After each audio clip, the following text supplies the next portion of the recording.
Friends, we're going to talk about some crises tonight. I hope you're ready for that.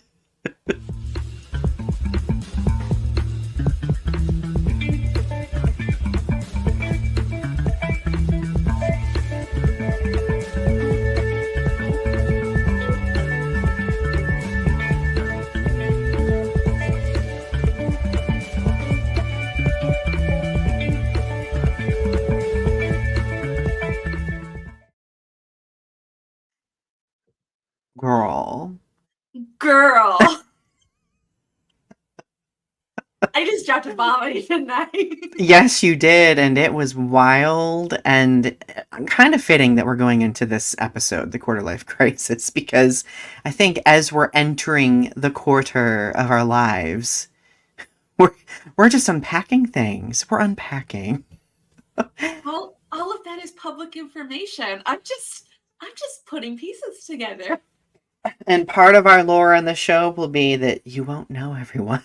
The bomb Ari dropped on me. My friends, it is Thursday, August 1st, 2024. Hard to believe that it's August already. Ari, how are you feeling about it being August? I did not say rabbit rabbit today, and I'm thinking that this month is going to be quite wild. And you know what? At least it won't be boring, if that's if anything, right? It will I not. but we are on episode 167. We are on the home stretch toward 200, and tonight's topic is going to be the quarter life crisis. Something Ari and I are very well informed in, considering we have, I would argue, surpassed the quarter life. We are now in the post quarter life kind of, when you think about it. So we will be talking about that just a bit. But before we get into that, how have you been and what have you been up to? Well, I just started my new college class. I was working on I'm working on seminar on writing instruction, and it is so boring. Oh no. What's making it boring? It's just because it's not a topic that I'm like particularly interested in. But how I'm getting over it is I'm studying other stuff at the same time. I was talking about in the back room about all the stuff I'm studying. Like I'm reading scientific journals. I just found out about dark oxygen at the bottom of the ocean. That's something that's kind of like a buzz on YouTube right now. Is like they found that at the bottom of the ocean, that apparently, because usually oxygen comes from the surface and goes down to the bottom of the ocean. But a scientist that is an oceanographer went down to the bottom of the ocean and found that oxygen levels were higher. And he was finding that that rocks at the bottom of the ocean, I think, like iron ore at the bottom of the ocean, was producing Hmm, oxygen levels, and they were figuring out like how these rocks were producing oxygen at the bottom of the ocean. that sounds interesting. I was like, that's really cool. And I wanted to Oh. read the paper to get like more of a firmer understanding of why they were doing it. I don't think they quite know why it's happening. They just know that oxygen is being produced at the bottom of the ocean for some reason. You know what? Just to bridge this to our topic tonight, one thing that one experiences having a quarter life crisis, like myself and Ari, is that we tend to go down wormholes that are very interesting. Mine typically tend to be geology. Well, the thing about it is usually your quarter life crisis takes place when you've gotten done with college. And so you think like when you get done with like say your bachelor's degree that you either diverge and go on to getting your master's degree and continue learning, or you go on into the workplace and get a job and you think that your learning is done. Yes. So we'll unpack that when we start defining quarter life crisis, because I don't think everybody's super familiar with it yet, but I think that so many people experience it, but we don't really have like any word or description to articulate what it feels like. Yeah. So, what have I been up to lately? I've been doing so much writing, Ari. I'm So so much excited writing. for you. I think that the muse has been amused That's by great. the level of writing that I've been doing. So like that's been great. I've been kind of getting in some much needed relaxation. So I like school starts at the end of this month, but I'm also kind of just enjoying the time that's left that I have to be creative like this month. So let's check out the comments really quickly. Arpy is here. Hello, Arpy. It's good to see you. Arpy is asking me if I've checked out Adam Lambert's latest album. Yes, I sure have. Okay, of course. Lest I wouldn't be a fan, right? Rogue Agent Killer Rodan says, if it makes you feel any better, I've reviewed all of the Land Before Time films. The videos are scheduled to up. I love the Land Before Time films. I love it. Looking forward to those reviews. So, current event snapshot. I feel like we always have so much to talk about Why for does it feel like a million years have passed since the last time we did a current event snapshot?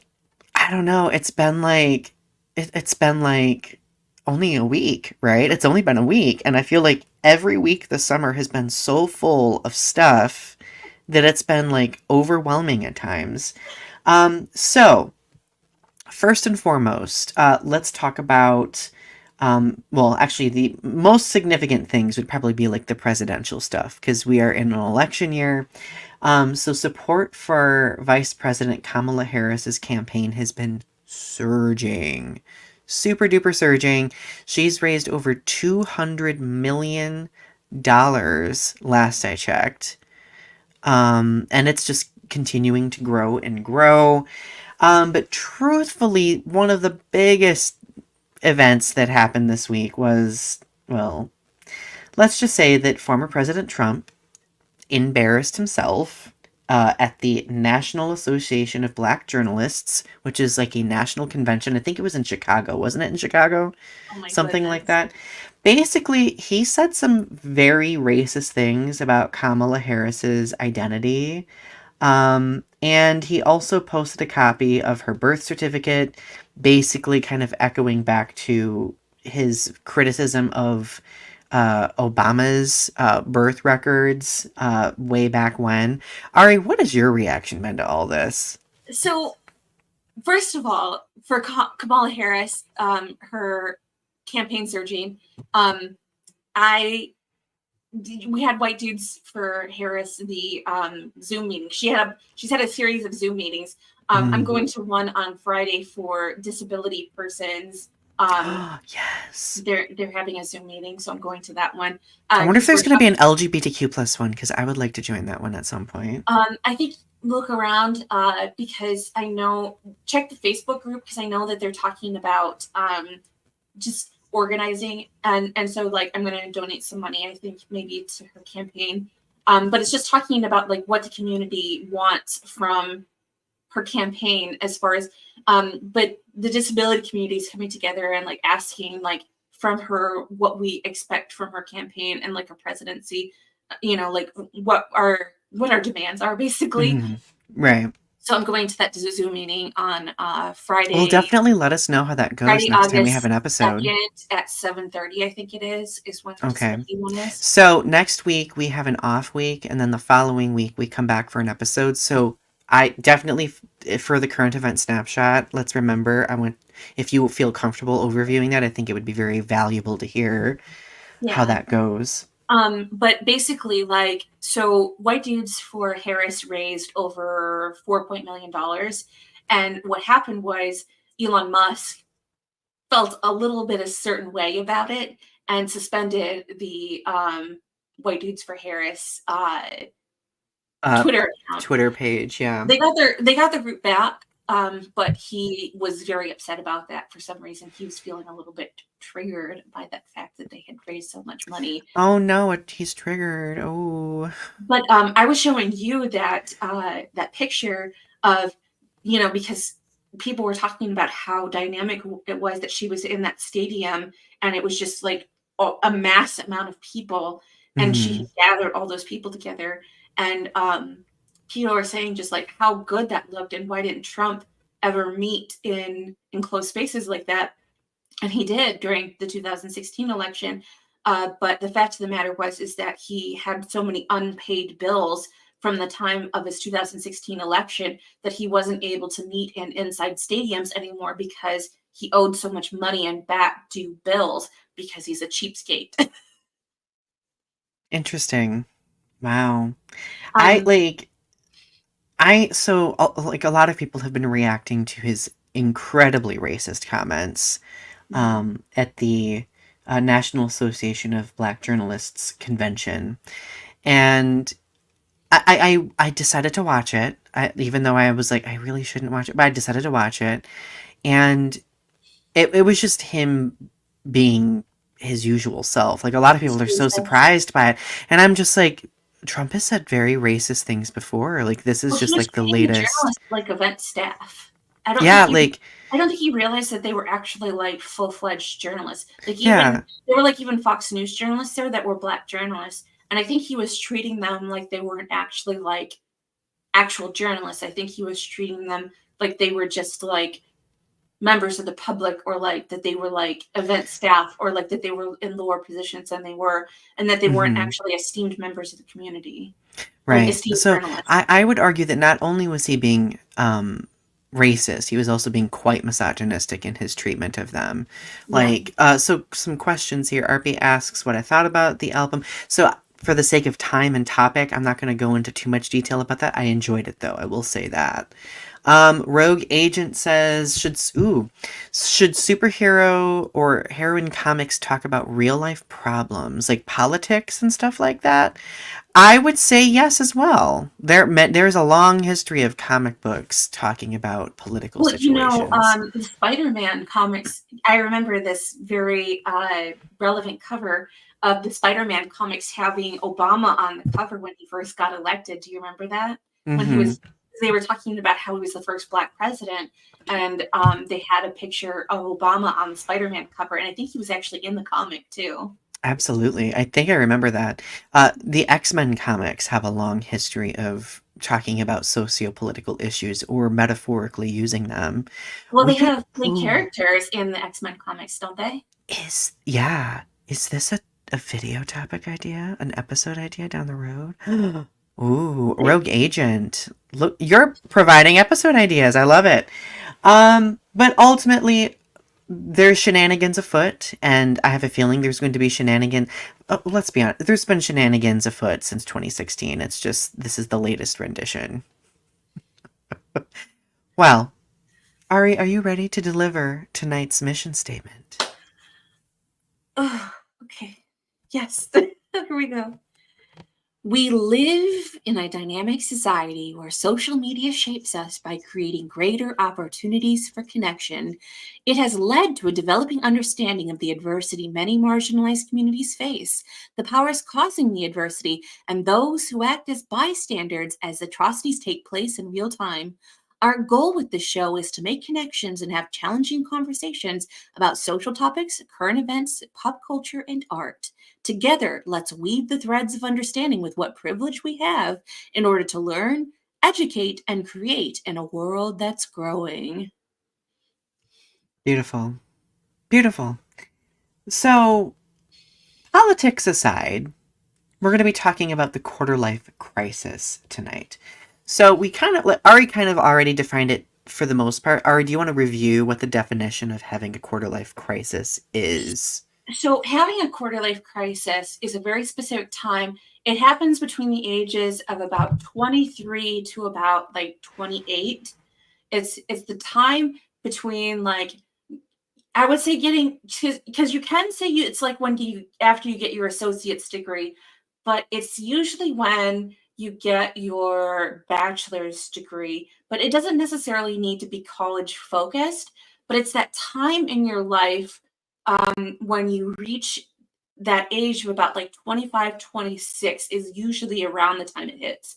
It's like when because it usually happens when you're about graduating college or you're reaching that time in your life and because it's around the time scientifically speaking it's when your brain fully develops Mm-hmm. so because the brain develops around the age of 25. You start to get like the fully logical parts of your brain, and so you're fully thrust into adulthood. And usually this is around the time when people start getting married and having kids and stuff. So you're kind of like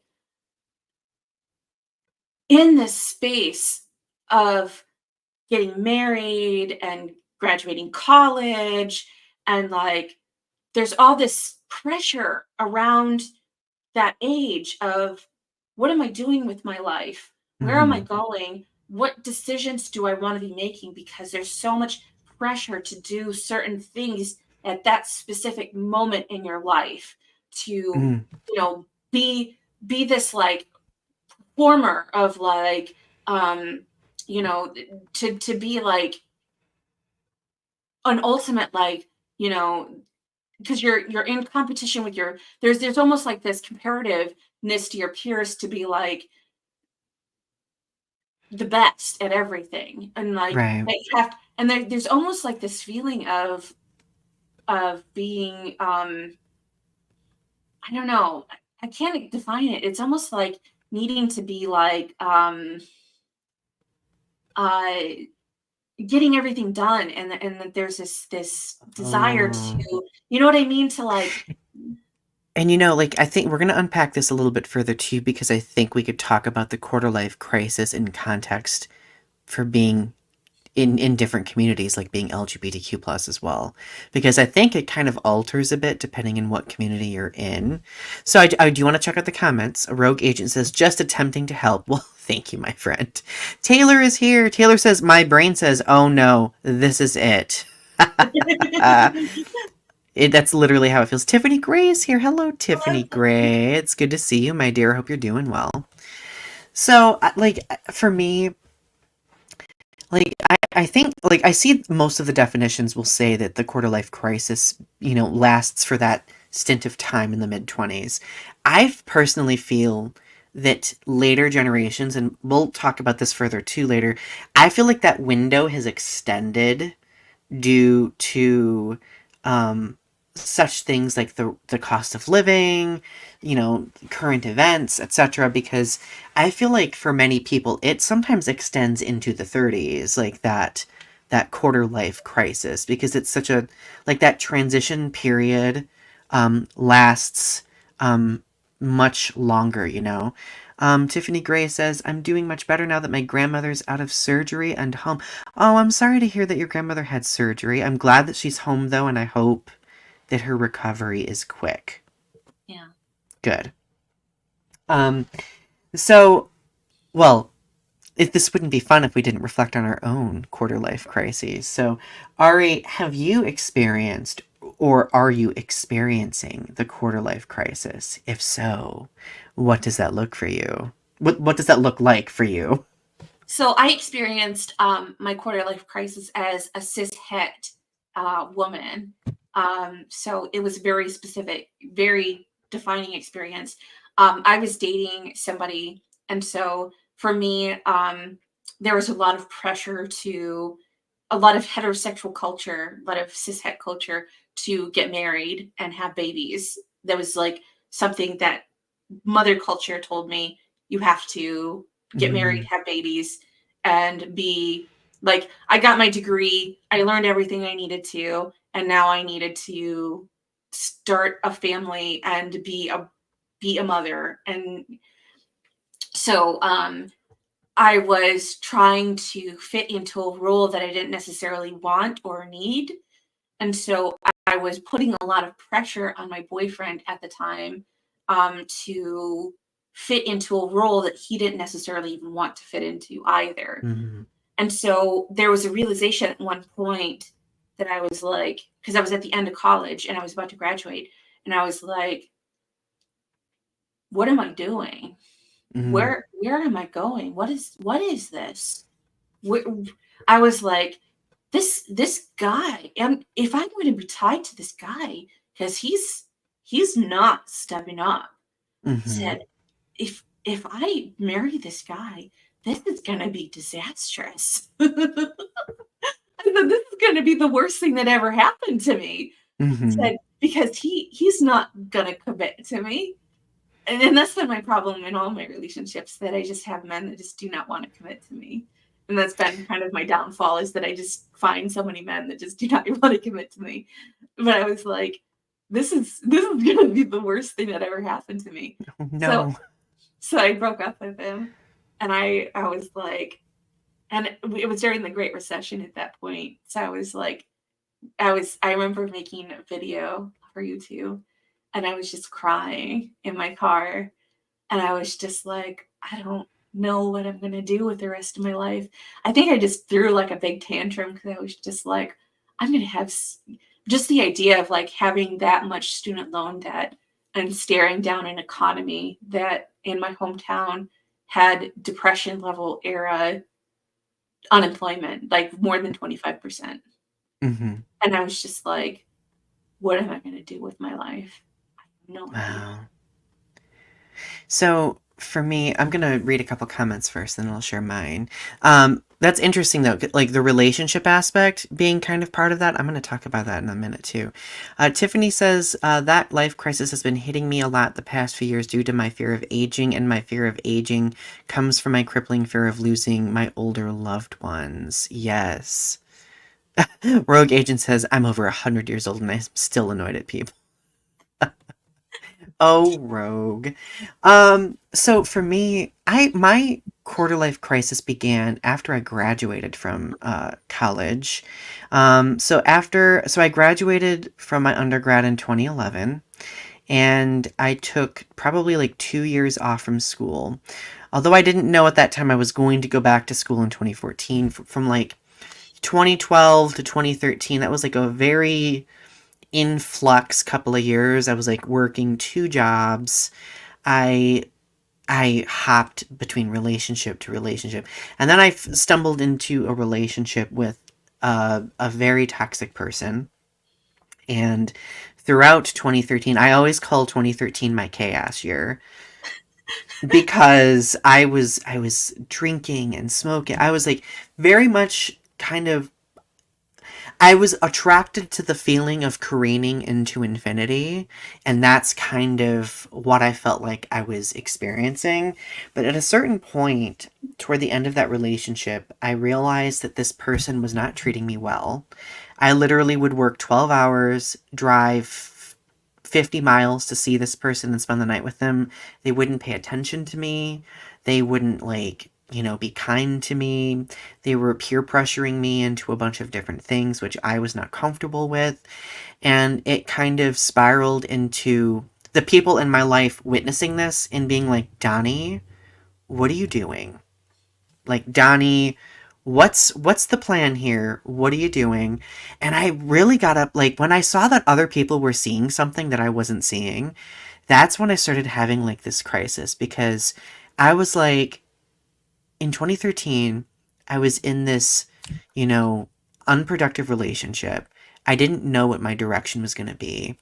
I had a job that I loved and another job that was absolutely hellish. And I felt stuck.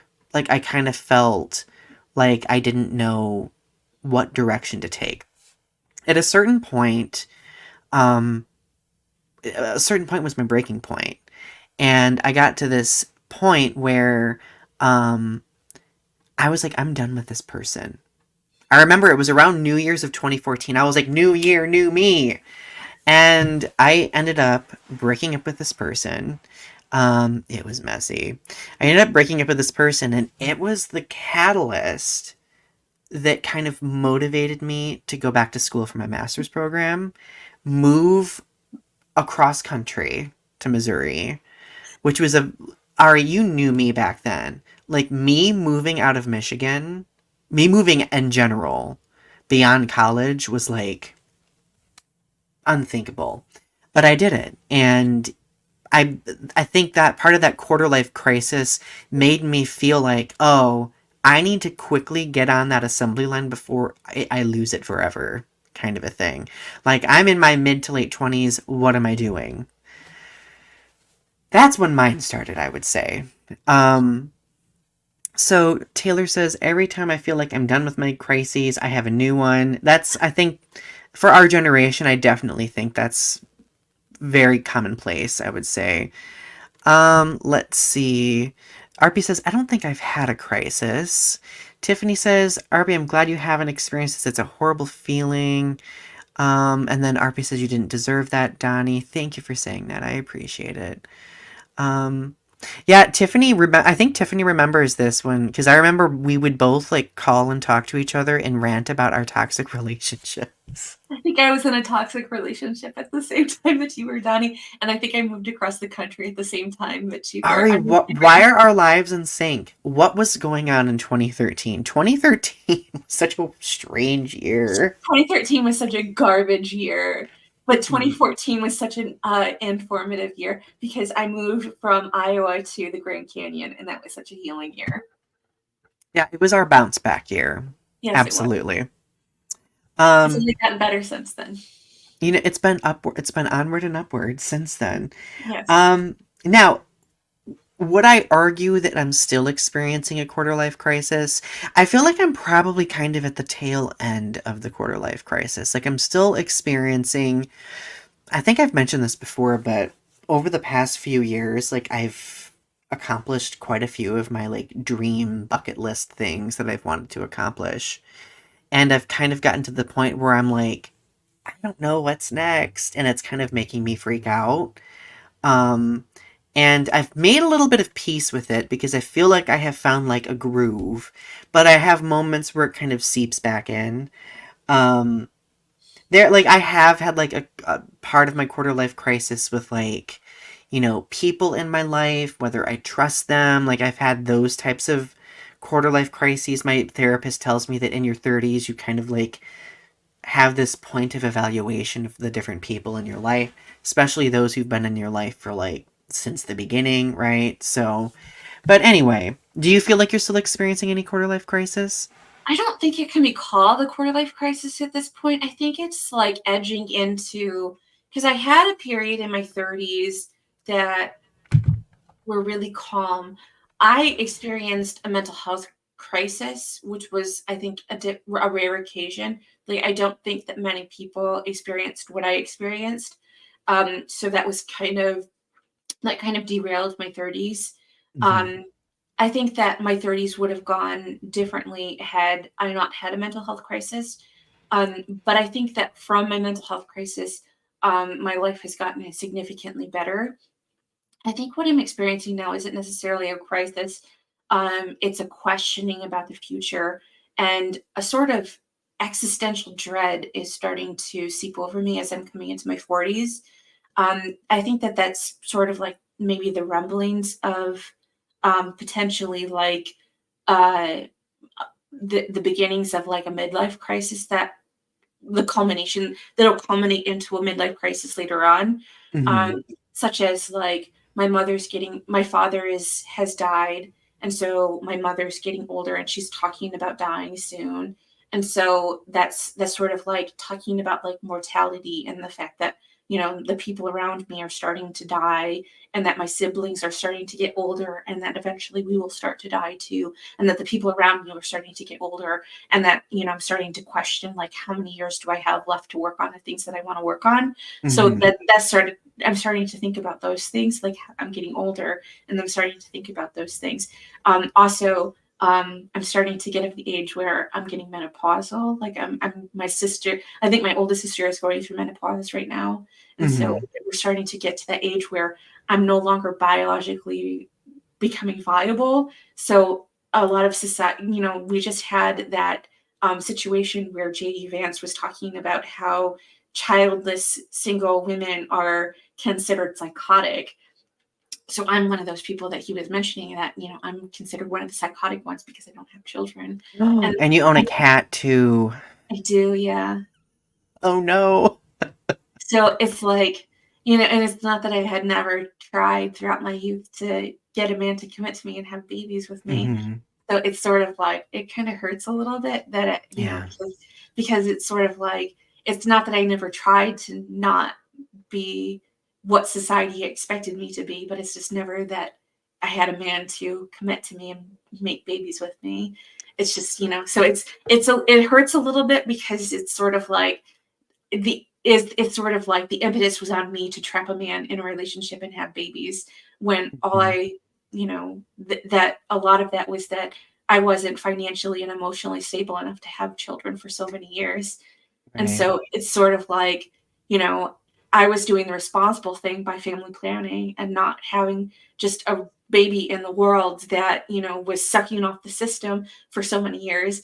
And now it's my fault that I'm 40, or, almost 40 and childless, that I'm the psychotic one because I couldn't find Mhm. somebody stable enough to have children with. And that's one of the talking point, like you were saying, JD Vance's talking points and the right's talking point in general, because like at the end of the day, it's just villainizing women. Like that's literally like that's the way they justify things, is just by placing blame. And I think part of, at least from, correct me if I'm wrong, but part of your journey has also been to unlearn that societal conditioning of, this is the puzzle piece I am and what place I should fit into, Yeah. kind of a thing. I don't need to. Well, Um I was talking with my therapist about it too, and I said, um, because I haven't been in a relationship for almost 6 years now. And I said, because I'm a single person now, because I'm financially stable enough to live on my own, what does because I've been in so many relationships where I was mentally um, not sustained by the person that I was with, that they didn't add anything to the relationship, that I was putting so much of myself into the relationship that I was giving and they were taking, but they weren't, the only thing that they were adding to the relationship was mentally, destabilizing me by being not good people. Um, mhm. so why would I enter into a relationship with a man at this point who's not going to add anything to the relationship? Why would I get into a new relationship with any man? Because they're not going to add anything to my life Mhm. besides just being mentally destabilizing. Like the bar is really high for me to get into a relationship. Like the next person that I'm with has to add something to my life. And at this point, there's nobody that's going to add anything to my life. Yeah. I think that's a very good way of looking at it, and I do want to check out some of the comments here. Going back to, Tiffany says, I didn't realize how toxic my relationship was, and 2014 was an awesome year, and I miss it. And then she says, it seems like 2014 was an awesome year for a lot of people. Um, Taylor says, oh no, the Republicans don't like me. Good. I hope they do. Tiffany says, society's opinions on child-free women are effed up. I'm child-free because of my disabilities. I feel like society needs to mind their own business. Amen to that. I relate Um, to that a lot as somebody who has an invisible disability too. That mhm, the reason why I didn't have children even later on is, or even find a relationship, is because too, I have bipolar disorder, and the chances of my child having bipolar disorder are high. So mhm. why would I put that on my children? It's not psychotic to not want to pass on mental illness to Yeah, children. well, it's not psychotic to make a rational decision about what you do with your body. Like, I think that's where that's the issue with a lot of conservatives, kind of going back to Taylor's comment, right? Like, it's like this, we're not going to like you if you don't do what your body, what we want you to do with your body. Like, that's not, I don't like that. Taylor says, well, Ari, if it's any consolation, because you're a female, it's not your responsibility and you won't be held accountable in Mormon heaven. It was a man's job to marry you and give you babies. Yeah, I'm going Mormon heaven. Tiffany says, and this is why relationships with fictional characters are so much better. And then Taylor says, Mormons are wild. Mormons are wild. Oh my goodness. Oh my goodness. Is being in a crisis necessarily relegated to any time of your life? So I think, kind of going back to what we were saying earlier, like I think it can last, especially generationally speaking, into the mid 30s, even potentially.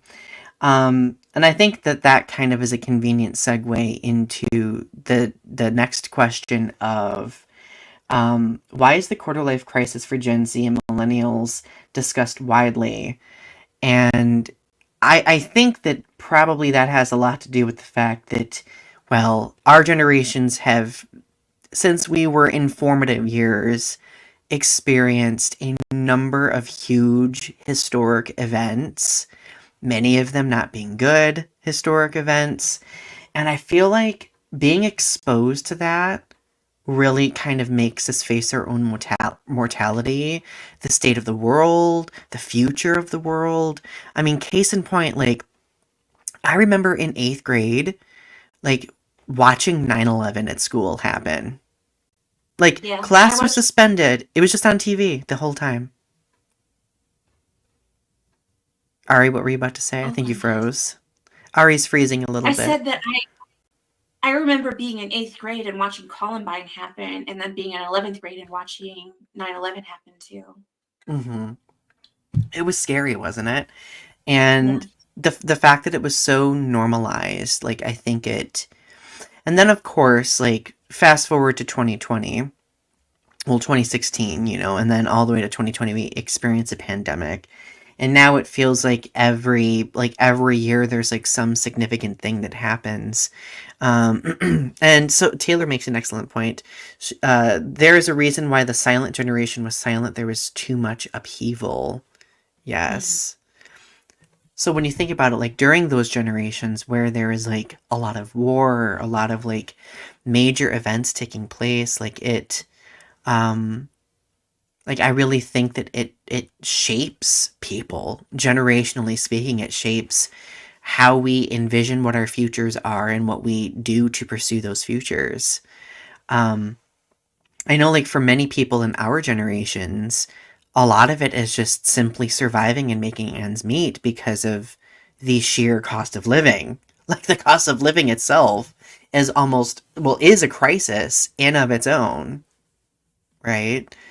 I had a conversation the other was it I think I had a conversation at G Fest, and like I was sharing about like because I have a lot of privilege because I own a home, and not everybody has the luxury of being able to do that. Um, I have the privilege of being at a point in my life where I can sustain those types of things, where a lot of people don't have that. And that could also be a reason why the quarter life crisis extends well into the 30s for many people. I know. What do you think, Ari?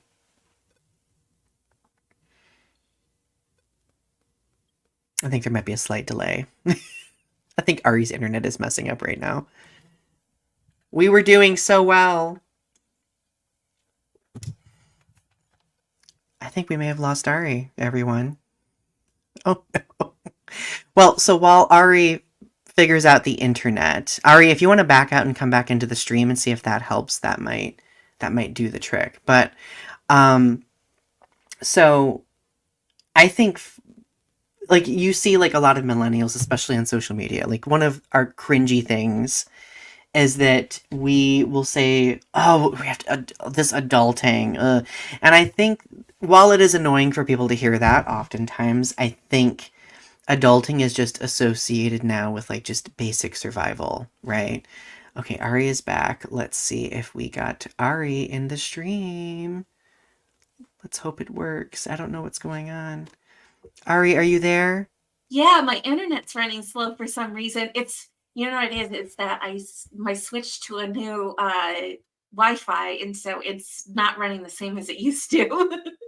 I was gonna say we were doing so well, and then suddenly it got spotty, right? Yeah, it did. So, I was talking about the next question about the millennial idea of adulting and being in a suspended state of being adult as an action you perform rather than an identity you own. Oh, Um, oh, I talked about this. So, I thought that was interesting. It also goes back to the way that millennial children were raised, and that we weren't given basic life skills. So when we became adults, there was a lot of stuff that we had to learn as adults.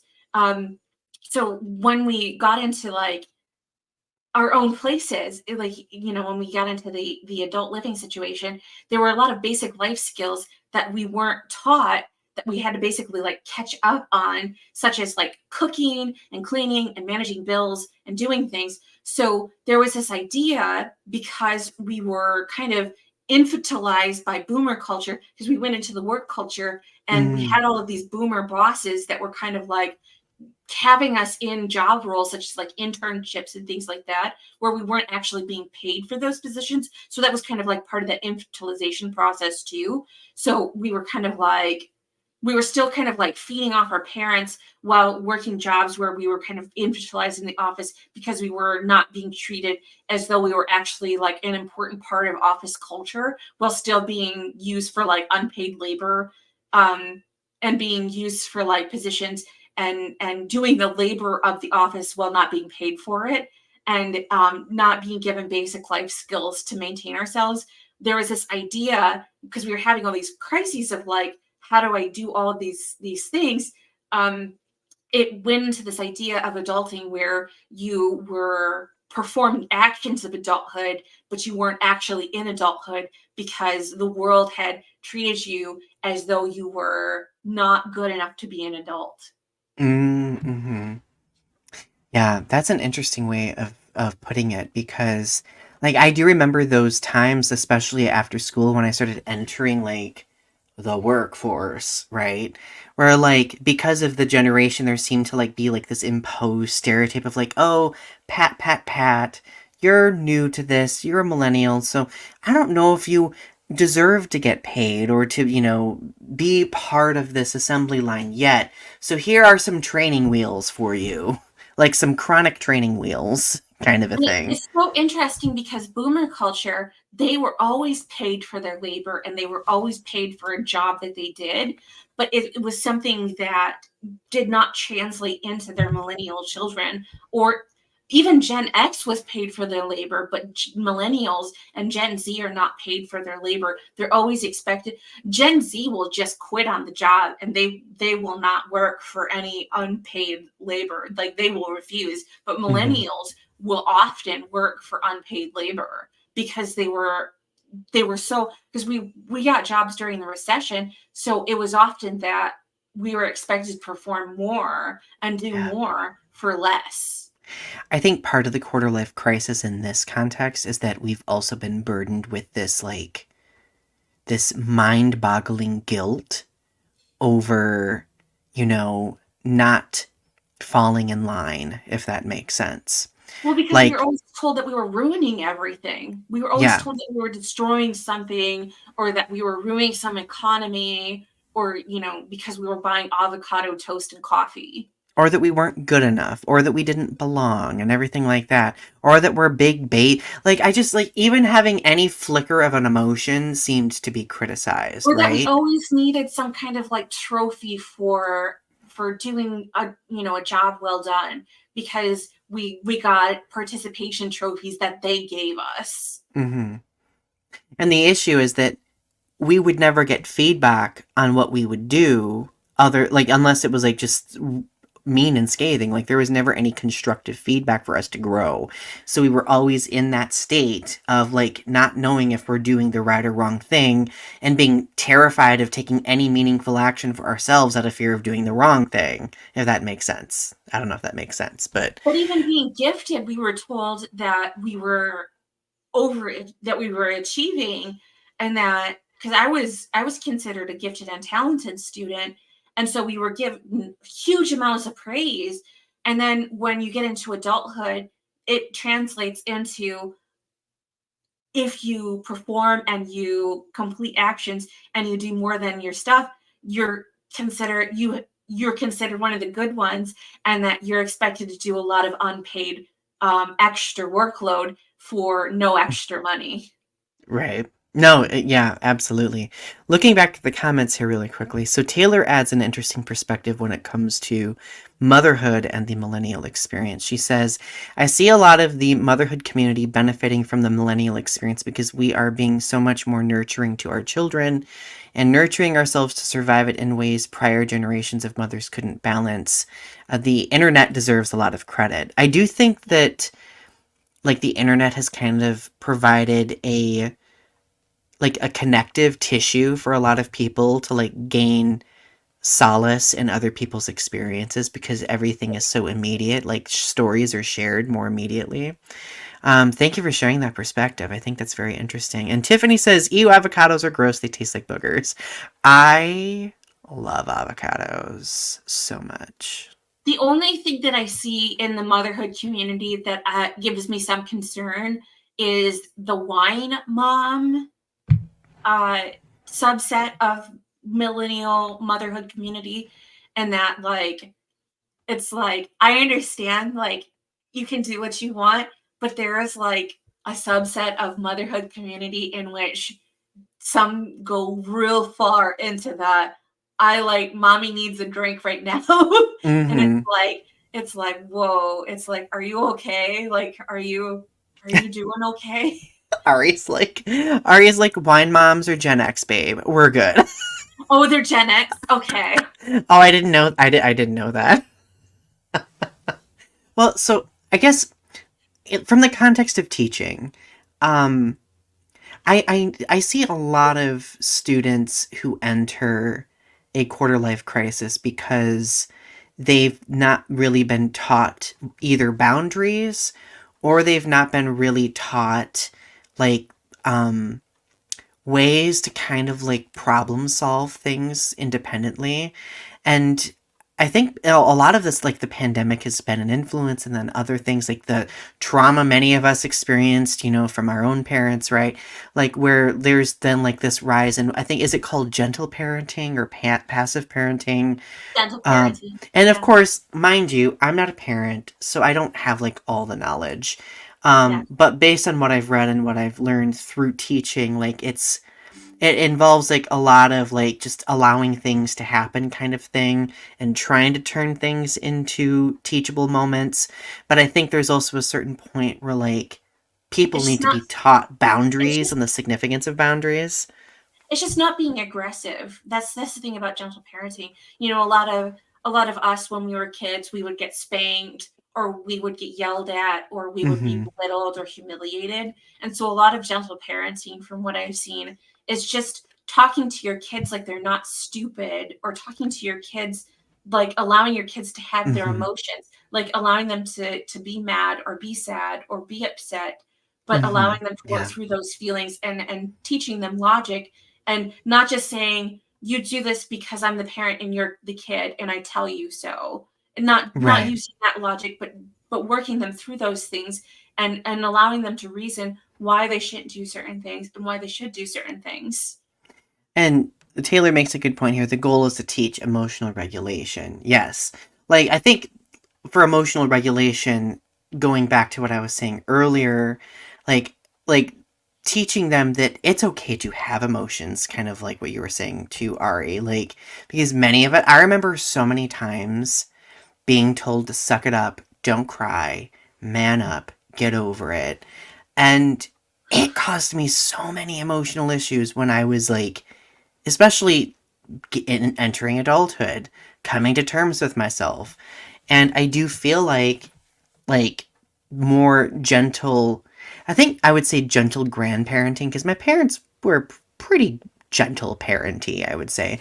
But like if I had it from like that other level of like gentle grandparenting, that would have been far more effective for me. Um, Arpy says my coworker screams at her 5-year-old a lot. Ooh. Taylor says we all have emotions. We need to work through them, or they get bigger and bigger than they need to be. Absolutely. I support gentle parenting as long as the parents teach boundaries and still teach their kids about the world and how things work, right? Yeah, I agree completely. I think there, like, I mean, obviously there is. I'm trying to think of the term. Taylor, you might know of it, but like there is a word for like the extreme of gentle parenting, where there's like no parental involvement whatsoever when it comes to emotional regulation. It kind of is just like a free for all type of situation. Um, but I also like Taylor does say like I think parents are the ones who get to have opinions on parenting. I think so too. Yeah. Like I feel like especially there's always people who say like, "Oh, well there are no books on parenting." There are, but I do think that a lot of it comes from lived experience. Yes, Taylor, thank you. Permissive parenting and neglect is what you were looking for, Donnie. Yes, that's what I'm thinking of. That, like, there is, of course, extremes, and I think that part of that extreme is what, like, I feel like it's kind of sabotaging one's growth in that context, too. Um, so going to the next question here. Let's see. I mean, we already kind of talked about what it looks like for other generations. So, like, is there anything else you wanted to add, Ari, about like what the quarter life crisis looked like for other generations? So I was talking a little bit about boomers and Gen X. And so we talk about like the boomers because we think that like millennials and Gen Z are really like the first generations to deal with like the quarter life crisis. But really, boomers dealt with quarter life crisis too. Because when they were dealing with the quarter life crisis, we had things like Vietnam taking place.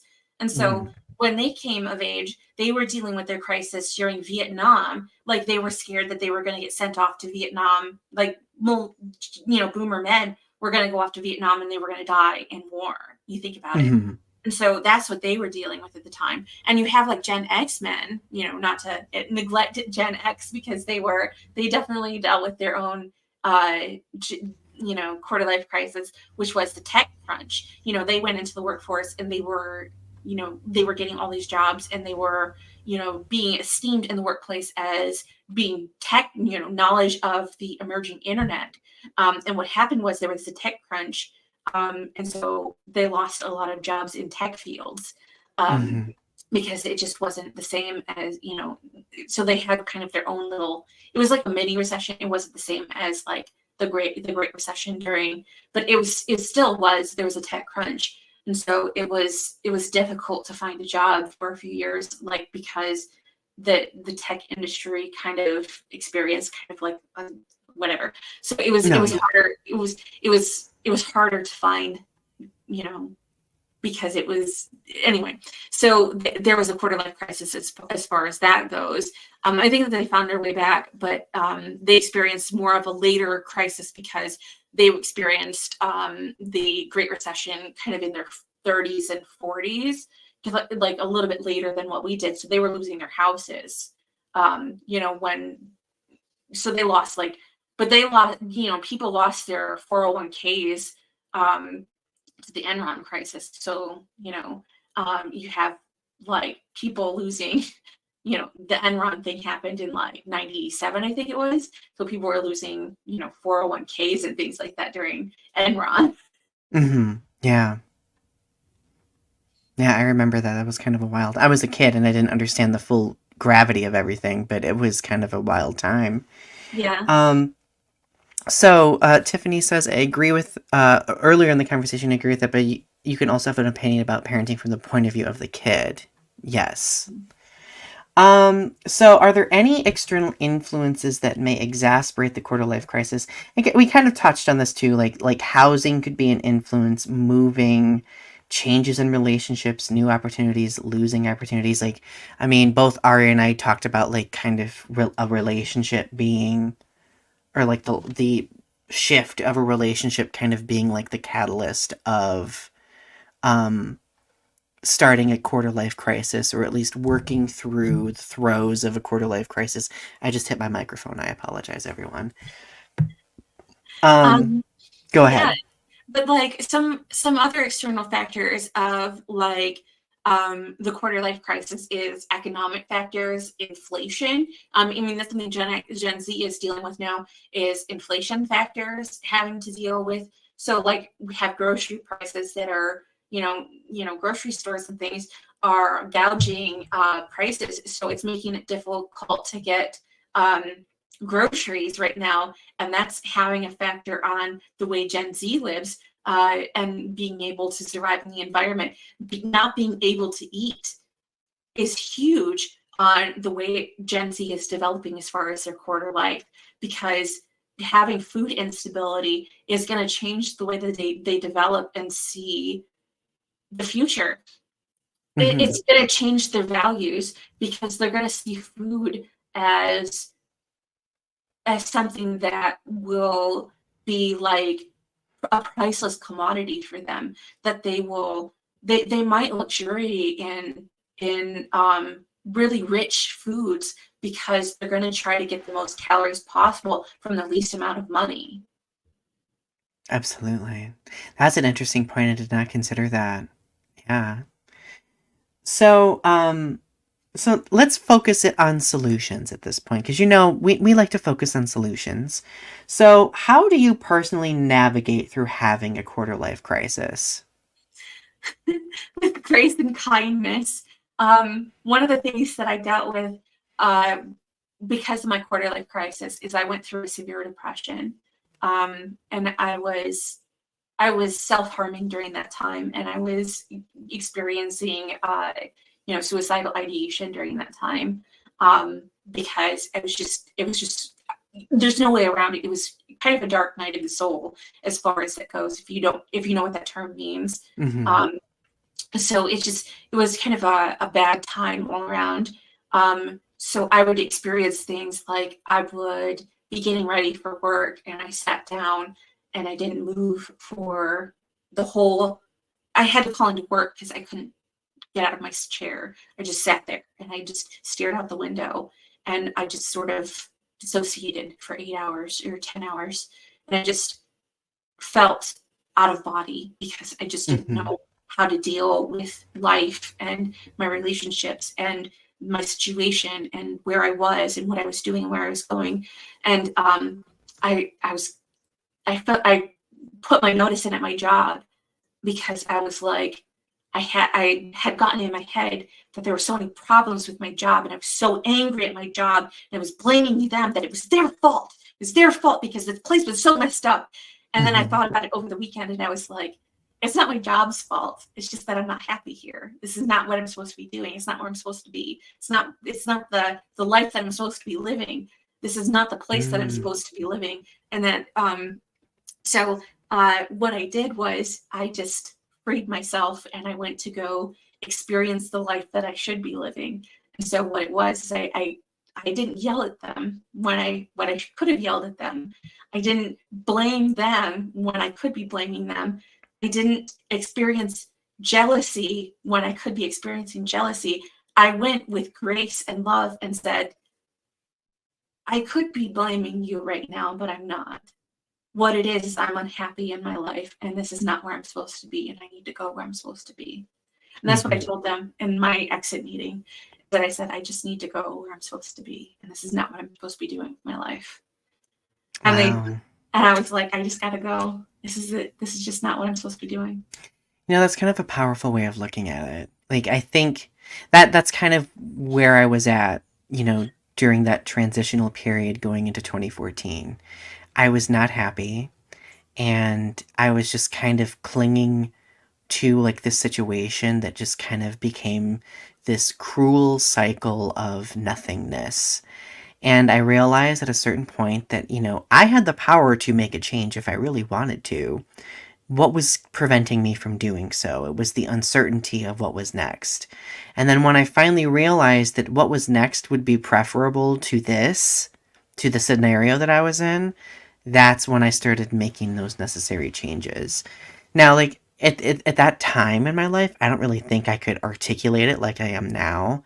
So I would argue that how I personally navigate through having a quarter life crisis would be learning more about how I kind of process things mental health wise. Um, Learning about like things that trigger me, like my traumas, like how I can work through them, what sort of thing aspects of my trauma might inform my like reactions to things, why I act or choose not to act. Like, I think those are very important stepping stones when it comes to working through a quarter life crisis, because I think you are the only one who has the ability to work through a quarter life crisis, because it's your life, it's your history, it's your experiences. Right. Only you can kind of make sense of them. So, what advice do you have for people when it comes to navigating through a quarter life crisis?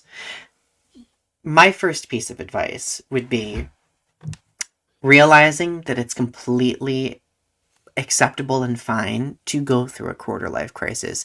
If you're in your like 20s to like mid 30s, even late 30s, if you feel like you're kind of having an existential crisis about like life, mortality, blah, blah, blah, blah, blah. It's completely sensible to have that type of reaction. Like, you are not, you are not, you know, dissenting in any way. Like, that is literally a human thing to experience, right?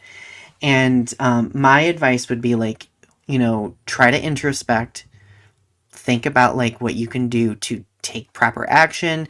Maybe you're in a situation where you shouldn't take action and you need to just ride something out until it plays out, right? Yeah. You need to find that threshold and kind of work your way through that threshold. Ari, what is your advice? If you're going to quit a job, do it in a really funny way because you'll have a good story about it. My friend quit her job once and she drew a picture of a dinosaur and said, "I'm out of here, dude." That let's see, I like that. I If like you're that. going to That's so do funny. it with grace and love, but do it in a funny way because it's funny. I remember so my first job was at Kmart a long, long time ago. And you know how like a lot of retail stores, they used to have like those telephone intercoms around the store? This coworker got on the intercom and delivered like this soliloquy about like how they just weren't happy, how they could just move on, and it was like this 5 minute soliloquy of them on the intercom at Kmart, just blah blah blah blah blah. Bye, I'm done. And Yeah. I'm just like, you know what? Kudos to that confidence, because it was wild. Yeah. I mean, don't worry about it. If you're going to quit, I mean, you don't need that reference, do you? I mean, maybe your boss will like appreciate that and like be like, especially if you're like putting 2 weeks in and like you actually like care about your boss and like scheduling and stuff, like make it funny. Right. Tiffany says, "Gosh, I miss Kmart nostalgia." I do not. It was I have like this negative association with my first job, and I'm just like, oh, oh. Um, but I think my last piece of advice would realize that sometimes we have to just allow change to happen, right? Because have like when we're experiencing a quarter life crisis, I think many people often do feel like they're stuck, right? Or they don't see any momentum, and sometimes it's just taking a step. It's taking a step forward. Like, that's the most important part of navigating through a quarter life crisis. And I will say, now that I'm in my mid 30s, I started therapy in my early 30s. That has been instrumental in helping me get through my quarter life crisis. So if you have the access and ability to get therapy, like, I do think as a tool, it can be very helpful at a certain point. I know that Laura Coffey told me once, and just as an aside, that I think that we feel crises because we feel stuck in a situation. And that even when a situation is a happy situation, if we're feeling stagnant in a situation, even happy stagnation is still stagnation. And that if we're not feeling like we're moving forward, we're still stuck in that situation. And that we need to make changes to move forward because we always want to feel like there's momentum in our life and that we're moving towards something. Mhm.